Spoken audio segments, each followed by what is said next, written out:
समझनी है जिंदगी तो पीछे देखो, अगर जीनी है जिंदगी तो आगे देखो। Hello everyone, a very warm welcome to all of you. So students, आज हम सामान्य विज्ञान से संबंधित कुछ अति महत्वपूर्ण प्रश्नों की चर्चा करेंगे। हमने वही प्रश्न लिए हैं जो परीक्षा की दृष्टि से बहुत ही ज़्यादा इम्पोर्टेंट है। देखिए पहला प्रश्न। अब देखिए, कोशिका की आत्मघाती थैली हम किसे कहते हैं? कोशिका की आत्मघाती थैली हम लाइसोसोम को कहते हैं। Question number next. पृथ्वी परिक्रमा करती है। पृथ्वी सूर्य और चंद्रमा की परिक्रमा करती है। Next question. पानी में हवा का बुलबुला किस तरह कार्य करता है?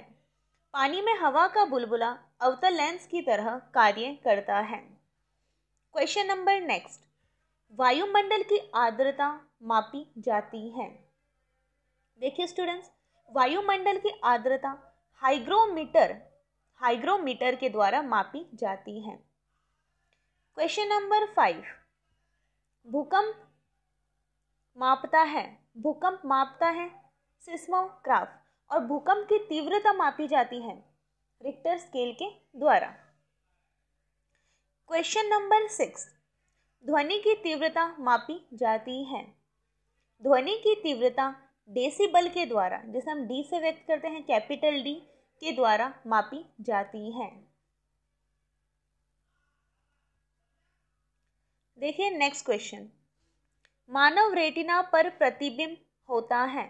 मानव रेटिना पर प्रतिबिंब वास्तविक तथा उल्टा बनता है। Question number next. देखिए, जब दो वस्तुओं को समांतर समतल दर्पण के बीच हम रखते हैं तो उनका प्रतिबिंब की संख्या कितनी बनती है? तो उनके प्रतिबिंबों की संख्या अनंत बनती है। Question number next. हृदय की गति सुनने के लिए उपयोग करते हैं। हृदय की गति को सुनने के लिए हम स्टेथोस्कोप का उपयोग करते हैं। Question number 10। वायुमंडलीय दाब का मापन होता है। वायुमंडलीय दाब का मापन हम बैरोमीटर के द्वारा करते हैं। Question number 11 and next question. रक्तदाब का मापन किस यंत्र के द्वारा किया जाता है? रक्तदाब का मापन स्फाइग्नोमीटर के द्वारा किया जाता है। Question number 12। भारत का पहला परमाणु रिक्टर अप्सरा है। भारत का पहला परमाणु रिक्टर अप्सरा ट्रांबे में है। Question number 13। लाफिंग गैस का रासायनिक नाम है। लाफिंग गैस का रासायनिक नाम है नाइट्रस ऑक्साइड, यानी N2O। इसे हम लिखते हैं N2O, nitrous oxide. Question number 14। भविष्य का ईंधन हम किसे कहते हैं? भविष्य का ईंधन हम हाइड्रोजन को कहते हैं। Question number 15। होम्योपैथी चिकित्सा के जनक हैं। देखिए, हैनीमैन होम्योपैथी चिकित्सा के जनक माने जाते हैं। Question number 16। मधुमेह का कारण है। मधुमेह इंसुलिन की कमी के कारण होता है। Question number 17। प्लाज्मोडियम का पता लगाया। प्लाज्मोडियम का पता लेवरॉन नामक वैज्ञानिक ने लगाया। Question number 18। यह है भारी जल। भारी जल को हम D2O से लिखते हैं। इसका मतलब है ड्यूटेरियम ऑक्साइड। ये एक मंदक की तरह कार्य करता है। Question number 19। आलू है। देखिए स्टूडेंट्स, आलू एक तना है। Question number 20। विटामिन डी की खोज किसने की? विटामिन डी की खोज हॉपकिंस नामक वैज्ञानिक ने की। देखिए, अब देखते हैं हम विटामिन के बारे में। अगर आपने क्लासेस नहीं देखी है विटामिन की तो जाइए प्लेलिस्ट में, आपको क्लासेस मिल जाएंगी, देखिए जाकर। विटामिन ए की कमी से होता है रतौंधी रोग। कौन सा रोग? रतौंधी रोग। इसका रासायनिक नाम है रेटिनॉल। रेटिनॉल। और इसकी कमी से रतौंधी रोग होता है, जिसे हम जीरफ्थेल्मिया के नाम से भी जानते हैं। देखते हैं नेक्स्ट। देखिए विटामिन बी को याद करने की एक ट्रिक थी। पहले हम देखते हैं विटामिन सी। विटामिन सी का रासायनिक नाम है एस्कॉर्बिक एसिड। एस्कॉर्बिक अम्ल। इसकी कमी से रोग होता है स्कर्वी, यानी मसूड़ों का फूलना। स्कर्वी, जिसे हम मसूड़ों का फूलना भी कहते हैं। मसूड़ों का फूलना। Next vitamin D.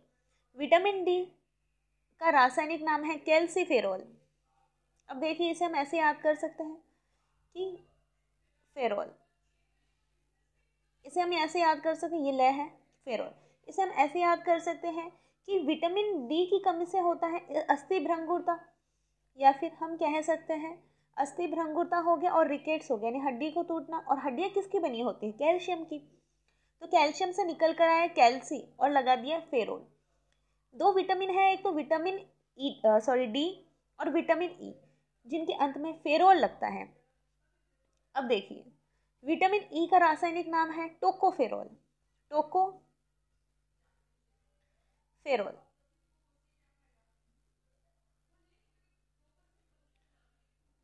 फेरोल। इसकी कमी से होता है प्रजनन क्षमता में कमी। प्रजनन क्षमता में कमी। देखिए नेक्स्ट जो है विटामिन के, इसका रासायनिक नाम है फिलोक्विनोन।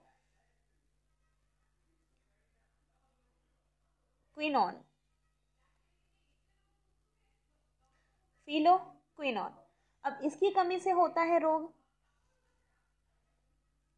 रक्त का थक्का न जमना। रक्त का थक्का न जमना। इसकी कमी से रक्त का थक्का नहीं जमता है। अब देखिए विटामिन बी। विटामिन बी में कितने सारे विटामिन हैं? देखिए विटामिन, इसको याद करने की एक ट्रिक है, थारा निया पेंट पाई बाया फुल साइन। देखिए थारा, था से हो जाएगा थाइमिन, रा से हो जाएगा राइबोफ्लेविन, निया, निया से हो जाएगा niacin, vitamin B1, vitamin B2, vitamin B3। अब देखिए पेंट, पेंट से हो जाएगा पेंटाथोनिक अम्ल, पाई से हो जाएगा पायरोडॉक्सिन, ये हो जाएगा विटामिन B5, ये हो जाएगा विटामिन B6। थारानिया पेंट पाई बाया, ये हो जाएगा विटामिन B7। बायोटीन, बाया से हो जाएगा बायोटीन, पाई बाया फुल, इससे हो जाएगा फॉलिक एसिड यानी विटामिन B9, ये हो गया। और थारानिया पेंट पाई बाया फुल, फुल से हो जाएगा folic acid vitamin B9। Full sign, sign से हो जाएगा साइनोकोबालेमिन, कोबालेमिन। अब देखिए ये है विटामिन B12। उम्मीद करती हूँ ये ट्रिक आपको समझ में आई होगी। थारानिया पेंट पाई बाया फुल साइन, था से हो जाएगा थाइमिन, रा से हो जाएगा राइबोफ्लेविन, और निया से हो जाएगा नियासिन, पेंट से हो जाएगा पेंटाथोनिक अम्ल, बाया पेंट, थारानिया पेंट पाई, पाई से हो जाएगा पायरोडॉक्सिन, बाया से हो जाएगा बायोटीन, बाया फुल, फुल से हो जाएगा फॉलिक एसिड, साइन, साइन से हो जाएगा साइनोकोबालेमिन। और साइन में क्या होता है? SIGN, यानी सिग्नेचर। हम कैसे लिखते हैं? SIGN ATURE। ठीक है, अब सिग्नेचर में क्या आ रहा है? S आ रहा है, तो एस्कॉर्बिक एसिड। ये क्या है? विटामिन सी का रासायनिक नाम। उम्मीद करती हूँ यहाँ तक आपको क्लियर हो गया होगा। अगर अभी भी आपने नहीं देखा है विटामिन की क्लास, तो जाइए प्लेलिस्ट में, विटामिन क्लास हो चुकी है, आप देखिए, आपको ज़रूर उससे फ़ायदा होगा। सो स्टूडेंट्स, उम्मीद करती हूँ जो हमने पढ़ा है वो क्लियर हो गया होगा। आज के लिए बस इतना ही, फिर मिलते हैं नेक्स्ट क्लास में।